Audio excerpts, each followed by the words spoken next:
네, 오늘 마감 상황 전해드릴 전문가 소개해드리겠습니다. 증권대학의 김동희 대표와 동양증권 가산 디지털 지점의 최민규 과장께서 자리했습니다. 두 분 어서 오세요. 네, 안녕하세요. 안녕하세요. 네.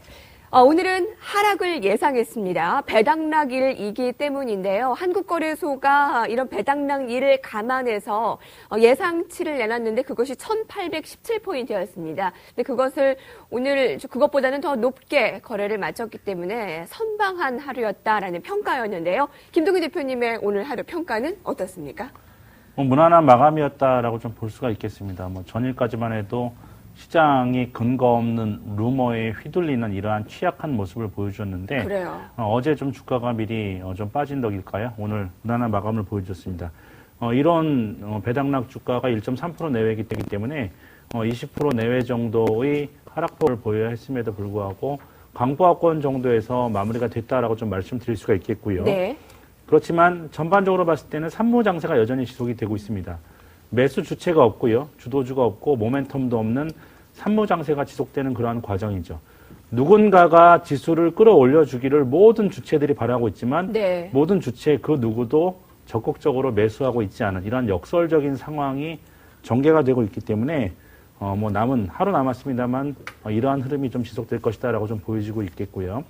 앞으로 좀 시장의 방향성을 잡기 위해서는 연초가 돼서 외국계 펀드 매니저들이 휴가를 마치고 돌아와서 네. 실질적으로 좀 매매를 하는 구간에서 좀 시장의 방향성이 설정될 것으로 보여지고 있습니다. 그래서 연초가 돼야지 어느 정도 시장다운 모습으로 거래량도 좀 늘어나고 그러한 모습을 보일 것으로 예상이 되고 있기 때문에요. 내년도 폐장일 주가에 대해서는 여러분들 큰 의미를 두지 마시고 보실 것을 말씀드리도록 하겠고요. 네. 연초에 좀 방향성이 결정될 수 있다라고 좀 말씀드리겠습니다. 연초가 되어야 거래가 좀 더 이루어지고 또 휴가를 마친 외국인들도 어느 정도 이제 거래를 할 때 그때 이제 방향성을 좀 확인할 수 있겠다라는 건데 그럼 내일까지의 의미를 가지고 너무 여러분들께서 좀 좌지우지할 필요는 없어 보이네요. 그런데 아쉬운 부분이 지금 기관들의 윈도우 드레싱 효과가 연말에 기대감을 갖고 있지 않습니까? 네네. 근데 그 영향이 좀 퇴색된 것이 아닌가 하는 아쉬움을 토로하네요. 어떤가요? 일단은 이번 연말은 굉장히 좀 조용히 지나갔습니다. 오늘도 보면은 거래량도 굉장히 줄였고요. 그렇기 네. 때문에 기관들에서도 역시 이제 배당을 노린 그리고 연말이기 때문에 펀드 결산에 따른 윈도우 드레싱 효과라든가 아니면 배당을 노린 이런 차익 거래들이 굉장히 좀 많이 어느 정도는 유입이 됐었어야 되는데 그러한 부분들이 올해는 조금 부족했다라고 좀 생각을 하고 있고요. 그러한 부분들이 이제 부족했기에 예년도 그리고 그 전년도에 비해서 연말 효과도 굉장히 떨어졌고 네. 그리고 그 지수 관련 대형주들의 수익률도 그렇게 좋지 못했다라고 그렇게 생각을 하고 있습니다. 예, 그렇군요. 아니, 그런데 지금 오늘까지의 부담이 끝이 아니라 배당락일 이후에 프로그램 매물 출회 부담감이 앞으로 좀 있지 않을까 하는 네네. 우려감인데 그 부분에 대해서는 어느 정도로 우려감을 가지고 있으면 되겠습니까? 일단은 오늘 국가 주체에서 지금 프로그램 쪽에서 약 한 1,800억 정도의 현물 매도가 좀 나왔고요. 그리고 기관에서도 현재는 현물 매도가 좀 나오고 있습니다. 배당 이후에는 이제 당연 어느 정도 일정 부분의 현물이 나오는 그런 물량 부담 부분은 어느 정도 존재를 한다라고 생각을 하고 있고요. 그렇기 때문에 이제 내년 1월달 증시도 어느 정도 지수 관련 대형주들의 주가는 움직이지 못할 것이다. 그렇기 때문에 내년 1월 초 시장도 어느 정도는 그렇게 긍정적으로 현재는 생각을 하고 있지는 않고요. 따라서 이제 대형주들 관련 전망도 대부분 이제 배당락 관련 매도가 집중이 되면서 지수 상승에 도움을 주지도 못하고 그리고 이제 그렇기 때문에 내년 1월달 대형주들도 현재 전망에서 그렇게 좋게 보고 있지는 않습니다. 시장 자체가 약세장이기 때문에 현재는 펀더멘털보다는 센티멘털적인 접근을 해야 된다고 좀 생각을 하고 있고요. 그렇기 때문에 지수 관련 대형주들은 더욱더 조금 이제 배제를 하셔야 된다고 좀 현재는 생각을 하고 있고, 센티멘털적인 접근으로 오히려 이제 회사 자체를 보시기보다는 뉴스 플로우나 개별 종목 모멘텀에 좀 집중하는 이런 중소형주 플레이가 오히려 내년 1월 달에는 대형주들의 수익률을 능가하는 이런 현상을 좀 보이지 않을까. 이런 부분이 한 내년 2월 초까지는 좀 이어지면서 중소형주의 장세가 개별적으로 조금 더 이렇게 이어지지 않을까라고 생각을 하고 있습니다. 두 분의 공통점이 1, 2월까지 중소형주 장세가 될 수 있을 것이다. 네네. 그리고 김동기 대표님께서도 종목별로 장세가 지속될 전망이다라는 의견을 좀 주신 바가 있습니다. 자, 이런 것을 좀 참고를 하셨으면 좋겠고요. 그리고 오늘 급락한 고배당주들을 볼까요? 통신주는 오늘 하락이 예상됐던 부분입니다. 그동안 배당의 매력과 LTE 기대감으로 관심을 받았는데 오히려 오늘 하락을 기회로 매수를 삼는 게 맞을까요? 어떻게 생각하십니까? 일단은 통신주 자체의 성장성이 좀 중요하겠죠. 금년도보다는 분명 없이 내년도에 통신주들은 어느 정도 모멘텀을 형성할 수 있는 그런 기반이 LTE라는 것을 통해서 마련이 된 것은 사실입니다. 그렇지만 통신주들이 여러분 그 등치가 상당히 크잖아요. 시가총액이 상당히 큰 종목들이기 때문에 이러한 그 배경을 통해서 주가가 뭐 급등하거나 이런 부분을 우리가 바라보는 부분들은 좀 무리가 있다라고 좀 판단이 되고 있습니다. 그렇지만 저가 매수 어느 정도 저가 매수 영역에서 바라보시는 건 좀 무방하리라고 판단되고 있고요. 물론 통신주가 업종 가운데 우리가 탑픽으로 꼽을 수 있는 그런 상황은 아니기 때문에 적극적 매매는 좀 비중을 크게 두는 매매는 좀 피하는 것이 좋다라고 말씀드리겠지만 어느 정도 포션을 지금 가지고 계신 분이라면 굳이 배당락이 됐고 또 이것이 주가가 어느 정도 회복됐다라고 해서 뭐 서둘러 팔 필요는 없지 않나 좀 이런 판단이 들고 있습니다. 예. 그 종목별로도 굉장히 심하네요. 어떤 SK텔레콤은 6%나 가지고 어떤 종목은 그래도 한 1% 내외로 하락하고 통신주 가운데서도 옥석 가리기가 필요할까요? 통신주 가운데에서 뭐 통신주라는 특징이 지금 뭐 개별적으로 어떤 종목이 더 많이 움직이고 어떤 종목이 덜 움직이고 앞으로는 좀 이러한 차별화 현상은 좀 덜 벌어질 것으로 예상이 되고 있습니다. 그동안은 LG U+ 같은 종목이 이제 LTE 모멘텀을 따고 상대적으로 올라갔던 그러한 부분들이 있는데 KT라든지 SK텔레콤과의 이러한 간극이 점점 좀 좁혀질 가능성이 크기 때문에 특별히 어떤 종목이 탑픽이다라고 선정하는 것보다는 이러한 간극이 좀 좁혀지면서 골고루 이제 같은 방향성을 가지고 움직일 가능성이 크다라고 좀 말씀드리도록 하겠습니다. 네. 김동기 대표님께서는 지난 하반기에 이 소프트웨어나 아니면 바이오 헬스케어를 계속 언급을 해주시면서 여러분들에게 조언을 해드린 바가 있었는데 많은 분들께서 게시판에서 뭐 최고의 연말 선물이 김동기 대표님이었다. 그동안 좀 하락세를 나타냈다가 이제야 계좌가 플러스로 돌아섰다. 많은 분들께서 아주 감사하다는 얘기를 좀 전하고 있네요. 자, 연말에 또 배당주라고 하면 은행주를 빼놓을 수가 없는데 아무래도 좀 8월 이후에 부진했던 것은 어쩔 수가 없나 보네요. 어떻게 파악하십니까? 일단 오늘 배당락이니까 당연히 이제 고배당주들이 일제히 좀 하락하는 모습을 보여주었고요. 특히 이제 전통적인 고배당주 외에도 이제 은행주 같은 부분도 하락하는 모습을 좀 보여주었습니다. 시장 상황이 충분히 우호적이다. 어느 정도 우상향을 향하고 있다라고 생각을 한다라면은 충분히 이제 배당락을 이용을 해서 배당락에 따른 단기 어느 정도의 가격 메리트가 생기면은 단기적인 매매는 충분히 가능하다라고 생각을 하고 있지만은 먼저 이제 앞에서 말씀을 드린 것처럼 내년 1월 시장의 전망도 그렇게 썩 좋을 거라고 예상을 하고 있지는 않기 때문에 그렇기 때문에 이제 고배당주들의 배당락을 이용한 매매는 조금 자제하시는 편이 낫다라고 현재는 좀 생각을 하고 있습니다. 은행주들 역시 이제 내년 당장 한번 살펴보면은 현재 시점에서 은행주들 한번 살펴보셨을 때 PBR 관점으로 은행주들의 밸류에이션을 많이 이렇게 평가를 하는데 굉장히 좀 저평가되어 있는 건 맞습니다. 예. PBR로 보시면은 1배 미만도 있고 심지어는 0.8배 미만의 은행주들도 충분히 있으니까 충분히 저평가되어 있는 게 맞다라고 그렇게 생각을 하고 있지만은 아까 처음에 말씀드린 대로 이제 시장은 현재는 펀더멘털적으로는 움직이지 않습니다. 센티멘털적인 부분이 훨씬 더 강하기 때문에 은행주들의 저평가로 이제 보시기보다는 오히려 시장 자체에서 수급과 주가의 탄력성을 보시는 게 맞다라고 생각을 하고 있거든요. 또 더군다나 이제 올해 이제 7곳의 저축은행이 영업정지가 됐던 이러한 이슈들이 내년에는 또 다른 저축은행이 이미 또 이제 추가적으로 이미 영업 정지가 된 저축은행도 있고요. 그런 부분의 이슈 발표들이 오히려 또 부각될 가능성이 높습니다. 그렇기 때문에 모멘텀적인 측면에서도 은행주들은 내년에 시장 수익률을 상회할 수는 없지 않겠느냐로 좀 생각을 하고 있고요. 그렇기 때문에 단기적으로 배당락으로 인해서 가격 메리트가 있는 구간까지는 들어왔지만은 수익률 측면에서는 시장 수익률을 아웃퍼폼하지는 못할 것이다라고 생각하고 있습니다.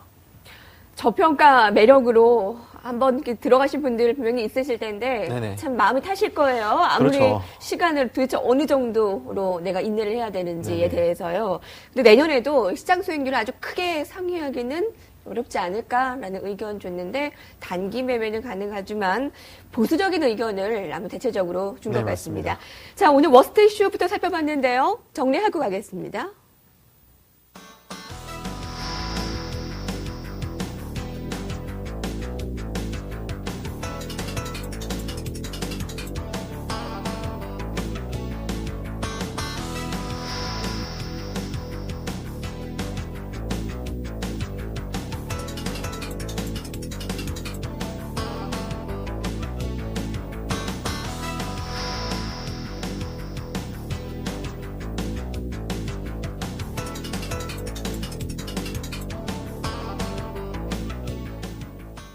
네, 베스트 이슈 보겠습니다.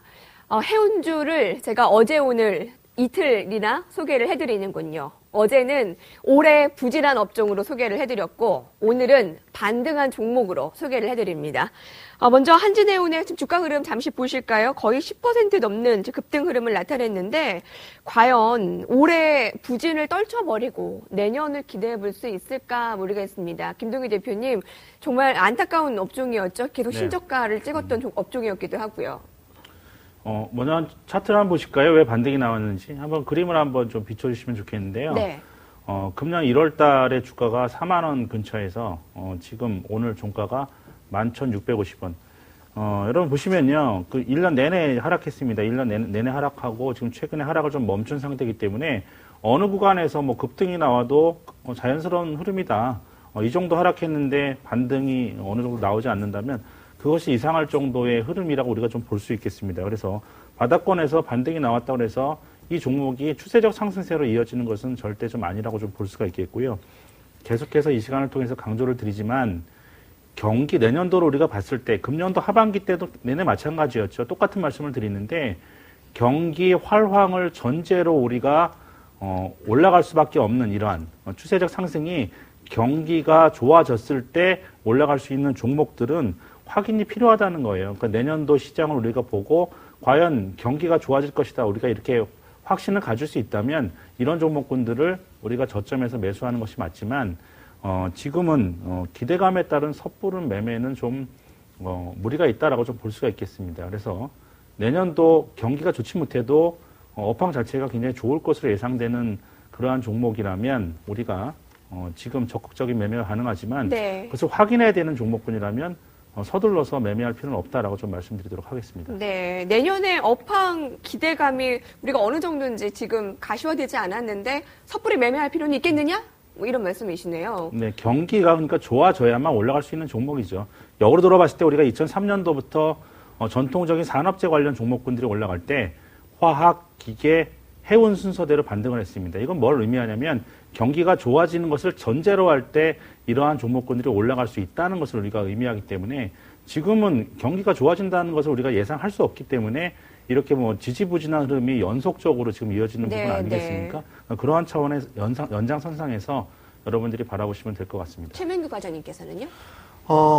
금일 이제 그 한진해운으로 대표되는 이제 해운주들이 좀 급등하는 모습을 보여주었는데요. 일단은 그 지속적인 구조조정, 그리고 이제 그 앞에서 말씀하신 그 김동희 대표님께서 말씀하신 대로 차트상 이제 그 1년 동안에 주가가 하락했고, 그리고 약 한 3개월 동안에 기간 조정을 거쳤으면 당연히 급등이 한 번쯤은 나타나는 건 어떻게 보면 좀 자연스러운 일이라고 말씀을 드릴 수가 있습니다. 그리고 이제 그 최근에 이제 또 호재가 있었죠. 그 대형 이제 글로벌 해운사들이 그 공생을 위해서 동맹을 맺음으로써 이제 구조적으로 이제 그 선박에 이제 어느 정도의 그 공급 조절 가능성 이런 부분이 부각이 됐고요. 그리고 이제 내년 컨테이너 수급이 이에 따라서 그 동맹으로 인해서 충분히 그 공급을 줄여줌을 따라서 수급이 긍정적일 수 있다. 이러한 이제 전망들이 좀 나오고 있습니다. 흡사 그렇게 생각하시면 됩니다. 이제 그 디램 가격이 너무나도 많이 떨어져서 삼성전자, 화이넥스가 손잡고 공급량을 조절한다. 이런 부분들이면은 충분히 어느 정도는 단기적인 호재가 될 수 있지만은 업황 자체가 개선되는 건 아니라고 생각을 하고 있습니다. 네. 저도 이제 마찬가지 의견으로 내년 경기 침체를 예상을 하고 있기 때문에 내년 초반까지는 한진해운의 주가는 크게 움직이지 못한다라는 관점에서 좀 보고 있고요. 예. 내년 하반기 이제 만약 경기 침체 국면에 바닥이 확인이 된다라고 하면은 일반적으로 주가는 경기에 비해서 6개월 선행하는 성격을 띠기 때문에 내년 하반기쯤에는 해운주들이 어느 정도는 그 경기 회복에 대한 기대감을 얻고 움직일 수 있지 않을까라고 좀 생각을 하고 있습니다. 따라서 이제 최근 시장 상승 시에 따라가는 매매는 이제 그 손실 가능성이 훨씬 더 크기 때문에 이 단기적으로 접근하시기보다는 단기적으로는 아예 접근하지 마시고요. 만약에 보시려면은 내년 하반기까지 이렇게 지켜보시고 1년 정도의 기간을 두시고 지켜보시는 매매, 예. 어느 정도 인내심을 필요로 하는 매매는 충분히 가능하다라고 그렇게 생각을 하고 있습니다. 네. 시청자분들께서도 어느 정도 동의를 하시나요? 지금 채팅창에서는 일시적인 반등의 한 표, 오히려 좀 매도 자리가 아니었을까요? 라는 뭐 조심스러운 전망까지 같이 좀 동의를 해주시고 계십니다. 자, 이번에는 개별 종목들에 대해서 좀 더 알아볼 텐데요. 아까 최민국 과장님께서는 당분간 개별 종목 모멘텀에 집중을 하자라는 네, 의견을 맞습니다. 주신 바가 있잖아요. 네. 오늘도 개별 종목들 눈에 확 띄는 것들이 몇 개 있었거든요. 그렇죠. 뭐 예를 들면 동양생명이 워렌 버핏 소유 회사 인수전 참여 소식에 오늘 상승이었고 스테이플라워도 그렇고요. 또 비트컴퓨터는 헬스케어의 정치 테마까지 부각되면서 상승이었고요. 먼저 최민규 과장님께서는 이 두 종목부터 한번 얘기를 해주실까요? 일단 그 동양생명의 지분은 현재 그 보고펀드라는 이제 그 사모펀드에 매각이 된 상태입니다. 현재 그 동양그룹에서는 콜옵션을 현재 들고 있고요. 그래서 이 동양생명의 지분이 이제 그 회사로 인수가 가능하다. 이런 그 가능성이 이제 부각이 되고 있고, 실질적으로도 현재 그 입찰에 어느 정도는 비공개적이지만 참여한 회사가 국내 회사만 뭐 한 3개 정도, 그 다음에 해외 보험사만 뭐 2개 정도 이렇게 생각을 하고 있습니다. 또한 이제 오늘 뉴스가 나왔죠. 그 워렌 버핏의 이제 그 자회사가 이제 그 동양생명 인수 쪽으로 어느 정도는 방향을 잡고 있다라는 뉴스가 나왔고요. 하지만은, 이제, 어느 정도는 그 뉴스 플로우에 따른 그 어느 정도의 소문이다라고 생각을 하고 있고, 네. 실질적으로 워렌 버핏이라는 단어가 들어갔기 때문에 어느 정도는 충분히 뉴스가 영향력이 있지 않나 생각을 하고 있고요. 실질적으로 봤을 때는 가능성은 이제 그 국내 보험사 쪽, 예. 그리고 이제 비공개지만은 그 조금 이제 그 가능성을 좀 더 실어드린다라고 하면은 대한생명 쪽이 그 가장 그 무난 그 가능성이 높지 않을까라고 좀 생각을 하고 있습니다. 하지만은 어디에 이렇게 인수가 되든지 간에 경쟁사가 많은 관계로 주가의 프리미엄은 충분히 반영이 될 수 있다라고 생각을 하고 있고요. 때문에 동양생명도 단기적인 매매는 가능하다라는 입장에서 바라보고 있고, 스틸플라워 같은 경우에는 오늘 그 포스코에 약 한 11% 정도 지분 참여 뉴스가 나왔습니다. 어느 정도의 그 뭐 경영권이라든가 이런 부분이 아니라 그 전략적 투자자 SI 형태로 좀 참여를 했고요. 11% 정도 지분 투자로 이제 포스코 측과 그다음에 스틸플라워 쪽 양 측면에서 이제 그 소재 공급이라든가 아니면 이제 특수 광종 개발 등의 어느 정도의 시너지, 그 사업의 시너지 효과가 충분히 가능하다라고 좀 보고 있습니다. 또한 이제 어느 정도 그 대주주 계열의 스틸플라워 같은 경우에는 포스코라는 든든한 대주주가 끼어 있기 때문에 주가는 이제 어느 정도는 우상향이 좀 가능하다라는 입장에서 보고 있고, 그렇기 때문에 조정을 이용한 매수는 충분히 가능하다라는 입장에서 보고 있고요. 네. 단기적으로도 봤을 때 높은 수익률을 좀 기록을 할 수 있지 않을까라는 입장에서 좀 접근을 하고 싶습니다. 스틸플라워를 더 긍정적으로 보시는 거네요. 네, 맞습니다. 근데 워낙 좀 급등락이 이 두 종목 다 있는 종목이라 네네. 유의는 어느 정도 필요할 텐데 네. 지금 조정 이용해서 매수 유효하다라는 의견은 개별 종목에 있다라고 네, 의견을 맞습니다. 줬습니다. 그럼 비트컴퓨터에 대해서는 김동희 대표님께 얘기를 들어보도록 하죠. 김동희 대표님과 참 헬스케어는 네. 이제 너무 잘 어울리는 것 같아요. 말씀을 많이 해주시고 수익도 안겨준 이 업황이기 때문에요. 거기다가 비트컴퓨터 대표가 한나라당 비대위에 참여하겠다라는 소식에 이제 테마까지 협상이 되는군요. 네. 어떻습니까? 그 먼저 비트컴퓨터가 속한 헬스케어 산업에 대해서 여러분 좀 이해가 필요하신데요. 지금 헬스케어 업종은 제가 아까도 말씀드렸지만 내년도에 가장 피해야 될 업종들이 경기 활황을 전제로 하는 것입니다. 경기가 좋아져야만 성장할 수 있는 산업을 우리가 일단은 피하는 게 좋다라고 말씀드렸는데, 반대로 그럼 경기가 좋지 못함에도 꾸준하게 성장하고 있는 종목이 뭐냐? 바로 대표적인 게 바이오와 헬스케어라고 할 수가 있겠습니다. 미국에서 GDP 대비해서 단일 산업으로서 최대 포션을 차지하고 있는 게 바로 헬스케어 산업인데 17%가 넘는 이러한 포지션을 차지하고 있습니다. 비중이 가장 크죠. 여기에 서프라임 모기지에서 비롯된 경기 침체가 지속되고 있음에도 매년 6% 이상 성장하고 있는 산업이 헬스케어 산업인데요. 제가 대표적인 미국의 헬스케어 산업을 영위하고 있는 종목군들이 한번 차트를 보여드리도록 하겠습니다. 네. 그림을 보여주시면요. 자, 여러분 지금 보시고 계신 그림이 유나이티드 헬스케어라는 이러한 종목인데 지금 보시는 것처럼 전고점대를 넘어서 신고가를 형성하고 있습니다. 그리고 세계 최대의 진단 의료 업체이죠. 역시 마찬가지로 헬스케어 업체인데 퀘스트 다이아그노틱스라는 이러한 회사인데 바로 제가 이 시간을 통해서 소개해드렸던 인포피아와 사업적인 제휴를 얼마 전에 체결한 그러한 종목입니다. 역시 마찬가지로 신고가 국면을 지속하고 있는 흐름을 여러분들이 보실 수가 있겠죠. 이렇게 지금 마찬가지로 미국에서도 헬스케어 관련 종목군들이 고공행진을 벌이고 있는 이러한 흐름입니다. 이것은 불황에도 불구하고 지속적으로 성장하고 있는 모습을 보여준 게 바로 헬스케어 산업이고 내년도 불황 속에서도 성장할 산업이 바로 헬스케어 산업이라는 것이죠. 헬스케어 산업은 다른 여타 산업하고는 틀린 그러한 경직성을 갖고 있습니다. 즉 어떠한 의미냐면 우리가 실질 소득이 줄어들게 되면 자동차 아니면 가전제품, TV 이런 거는 우리가 줄일 수 있는 요소지만 건강과 관련된 요소들은 우리가 쉽게 다른 걸 줄이더라도 네. 줄이지 못하는 그런 비탄력적인 부분이기 때문에 경기 불황 속에서도 빛나는 산업이라고 볼 수가 있겠고요. 내년도 2월에 치매관리법을 시작으로 해서 정책적으로 많은 비용이 투입이 되고 그리고 총선과 대선을 통해서도 계속 정책적으로 강화될 것이기 때문에 이런 헬스케어 관련 산업은 내년도에 탑픽이다라고 좀 말씀드릴 수가 있겠습니다. 그러한 가운데서도 우리가 조심스럽게 봐야 될 부분들은 뭐냐면 사실 이 시간을 통해서 이제 탑픽 종목으로 인포피아라든지 인피니트 헬스케어 같은 종목을 말씀드렸는데 비트컴퓨터 같은 종목은 그 전에 이러한 종목들이 올라갈 때 고공행진을 벌일 때 전혀 움직임이 좀 없다가 최근에 이틀 동안 상한가의 흐름을 좀 보여주고 있습니다. 그 이유가 바로 정치 테마로 부각되면서 올라가는 부분이죠. 네. 그러니까 안철수 연구소와 뭐 같은 경우가 될 텐데 뭐 예측이 불가능한 투자는 뭐 제가 분석할 영역이 아니기 때문에 이렇게 정치인 테마로 분류되면서 급등하는 것은 바로 투기적인 영역이라고 좀 볼 수가 있겠습니다. 헬스케어 산업이 내년도 고성장주이지만 이제부터는 옥석 가리기가 전개되면서 저평가된 종목 그리고 성장성이 뚜렷하게 진행되면서 실적이 좋은 중심으로 반등이 될 것이기 때문에 뭐 투기적 이런 성격의 종목보다는 여러분들이 뭐 좋은 종목을 매수하는 것이 좀 바람직하다라고 말씀드리도록 하겠습니다. 그렇군요. 지금이라도 관심 가져도 될까요? 라는 질문에 김동기 대표님께서는 아니 내가 얘기한 게 8월 9월부터인데 그때 차라리 여러분들 진즉에 매수하지 이런 생각 드실 것도 같아요. 근데 뭐 내년 상반기까지도 뭐 탑픽으로 일단 보고 계시니까요. 자, 이렇게 해서 오늘 업종 전망까지 알아봤습니다. 이제 전망을 해볼 텐데요. 여러분 하루 남았습니다. 28일, 29일 이탈리아 국채 입찰 변수 확인이 가장 지금 변수다라고 의견을 많이 주고 있는데 최민기 과장이 어떻게 전망하십니까? 일단 이제 올해 시장 마감이 이제 하루 남았습니다. 오늘 이제 새벽에 이제 유럽 시장도 그렇고 미국 시장도 그렇고요. 변동성을 굉장히 줄여가면서 마무리하고 있다는 점으로 봤을 때 내일 시장 거의 그렇게 예상하고 있습니다. 특히 이제 오늘 시장의 거래대금 굉장히 줄였고요. 고가가 이제 1833포인트, 저가가 1817포인트, 장중 등락폭이 15포인트 내외밖에 되지가 않습니다. 굉장히 변동성을 줄여가면서 거기다가 거래 대금까지 줄여가는 이렇게 거의 시장의 참여자들이 굉장히 소극적인 매매 형태를 보이는 이러한 시장 상태가 이제 내일까지는 저는 지속적이 될 것이다라고 좀 생각을 하고 있고요. 이제 28일, 29일 내일까지죠. 내일까지 있을 이제 이탈리아 국채 만기 부분.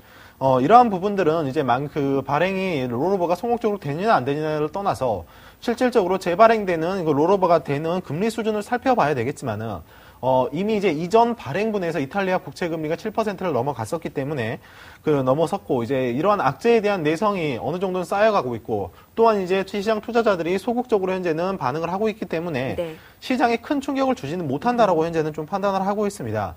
하지만 이제 내년 1월에 있을 신용등급 강등에 대한 이슈는 좀 다르다고 생각합니다. 프랑스 신용등급 강등에 이어서 EF-SF의 2대 보증국인 프랑스 신용등급이 떨어진다라고 하면은 EF-SF의 신용등급 하락까지도 연결이 될 수가 있고 또한 이제 각국 은행들의 신용등급 하락도 현재는 앞두고 있기 때문에 내년 1월에는 시장은 긍정적이기보다는 좀 부정적인 측면이 좀 많이 부각이 될 것 같고요. 또한 이제 뭐 유로본드라든가 이런 부분들도 아직 여전히 해결되지 않은 부분들을 상태로 남아있기 때문에 내년 연초까지는 좀 단기 트레이딩 관점을 유지하시면서 앞에서 지속적으로 제가 강조드린 펀더멘털보다는 모멘텀 위주의 매매를 하자라고 말씀드리겠습니다. 예, 알겠습니다. 김동기 대표님 의견 드릴게요. 뭐 많은 사람들이 뭐 1월 효과 같은 이런 얘기를 하고 있는데요. 뭐 식상하고 상투적인 분석은 지금 좀 필요 없다라고 좀 말씀드릴 수가 있겠고 저는 여전히 말씀드리지만은 시장 전체를 보기보다는 종목 중심으로 좀 대응해야 된다라고 말씀드리도록 하겠습니다. 가치라든지 저평가라는 영역이 지금 개입될 여지는 굉장히 좀 적어 보입니다. 지난 2003년 이라크전 이래로 거의 10년 동안 전통적인 산업재 종목 관련군과 가치주들이 급등을 했습니다.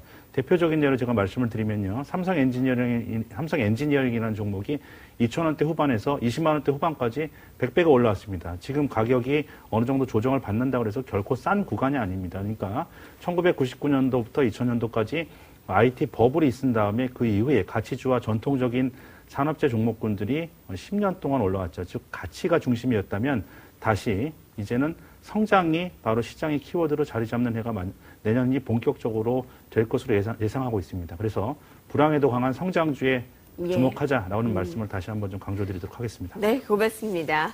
자, 지금까지 증권대학의 김동혜 대표와 동양증권 최민규 과장과 함께했습니다. 두 분 감사합니다. 네, 감사합니다.